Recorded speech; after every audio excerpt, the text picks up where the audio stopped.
Gagawa namin ang paraan na makalabas ka rito. Gusto ko po umuwi, Nay. Gusto ko po umuwi. Mapapiansa naman siguro yung kaso ng anak ko, hindi ba? Yes, ma'am. Pwede po natin siya mapiyansahan. Kaso lang, sarado ang office bukas dahil weekend. Friend, congrats. You're definitely having fun. Ayan. Ang saya-saya ko talaga. Ngayon na po ko naiwalay sa inyo. Kung pwede nga lang samahan kita sa loob ng kulungan gagawin ko. Ay, ayoko na pong maiwalay sa inyo.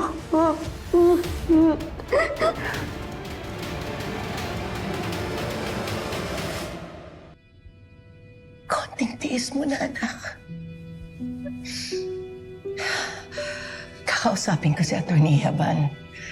Nasikasuhin yung piyansa mo sa Lunes. O anak, pangako yan, ha? Gagawin namin lahat para sa mismong araw na yun, makalabas ka na. Promise po. Oo, anak, promise yan. Sige na, tahan na. Anak, kanina ka pa iyak ng iyak eh.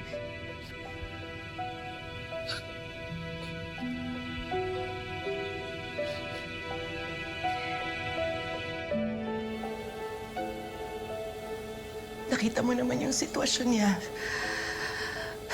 Yung Zelda. O kung... Paano kung magkasakit siya roon? Pati nga yung mga kasama niya eh. Alam mo, tama si Colleen eh. Hindi natin alam kung anong pwede nilang gawin sa kanya eh. Wala naman tayong magagawa, kundi dagdagan na lang yung dasal sa Diyos na protektahan niya si Colleen.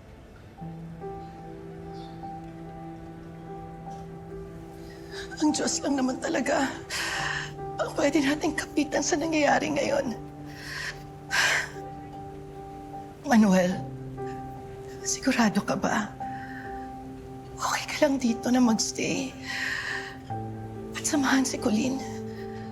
Pero wala naman ako hindi kakayanin para sa mga anak natin eh. Maraming salamat, ha. Dinadamayan mo kami ngayon. Kahit kasagutan tayo. Pasensya ka na rin kung may mga nasabi akong mali. Tsaka kung hindi kita inunawa. Pero mamaniwala ka sa akin. Di ba nangako ako sa'yo? Sama-sama tayo hanggang sa huli. Hanggang sa malinis yung pangalan ni Colleen, hanggang sa makalaya siya. Pero pangako. Gagawin ko lahat para matupad yan.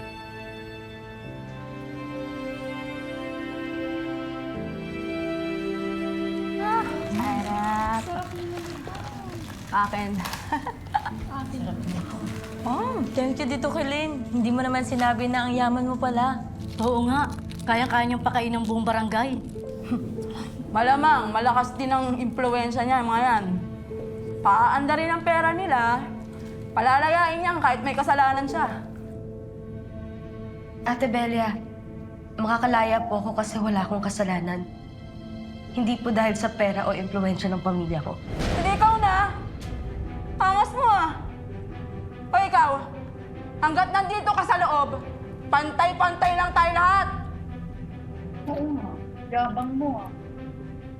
Ang sarap. Uy, Ben, huwag ka naman ganyan. Sarap to. Bagong salta dito sa Colleen, huwag mo namang inaaway. Pakinamera ka rin eh, no? Sensya ka na, Colleen, ha? Maangas talaga yan si Bella. Palibasa, pinakamatagal yan sa amin dito.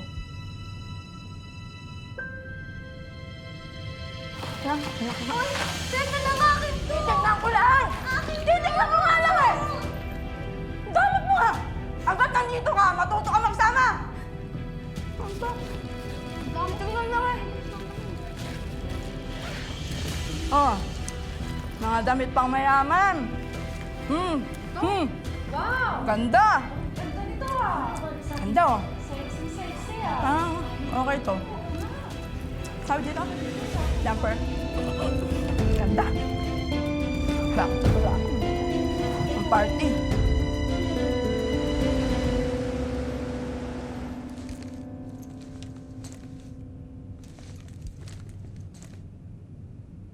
Miss Cross, may dalaw ka.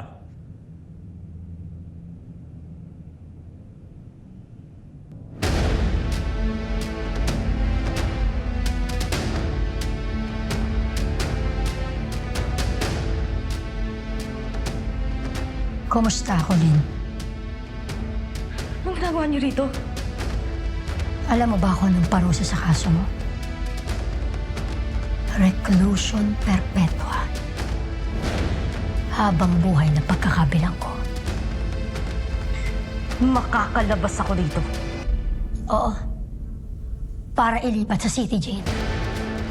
Dahil doon ka na mabubulok, doon ka na mamamatay. Ha? Ha? Pinatay mo yung anak ko! Pinatay mo si Jessica! Pinatay mo siya! Pinatay mo! Pinatay mo! Pinatay mo! Pinatay si Jessica! Pinatay mo! Tawagin mo! Pinatay mo yung bata! Napakawalang yan nyo! Mas walang haya ka! Ako pa sasabihan mo na walang yan? Sino ba sa atin ang mamamatay tao? Ikaw? Pinatay mo yung anak ko? Pinatay mo! Hindi ko pinatay si Jessica! Hindi ko siya pinatay! Hindi pinatay, pinagsasabi mo, ha? Ha? Aminin mo na! Aminin mo na! Aminin mo! Aminin mo! Aminin mo na! Tama na po! Atas po! Tama na po! Tama na po! Aminin mo yung kasalanan mo. Pinatay mo yung anak ko. Aminin mo! Wala akong kasalanan! Tama na po! Kahit saktan mo ako ng paulit-ulit, kahit patayin mo pa ako, wala akong aaminin. Hindi ako magsasawang paulit-ulit na sabihin na hindi ko pinatay si Jessica dahil yun ang totoo. At hindi ko yun magagawa sa kapatid ko kahit na sino. Ganon? Sige. Mag-deny ka habang buhay. Kahit anong gawin mo, sa kulungan pa rin ang bagsak mo. Kaya ako sa'yo, magsanay ka na dito. Dahil kumbaga sa pagkain, appetizer pa lang to, Colleen. Dahil alam mo kung ano main course mo? City Jail. Dahil mamamatay ka na doon, mabubulo ka doon, kaya good luck na lang sa'yo.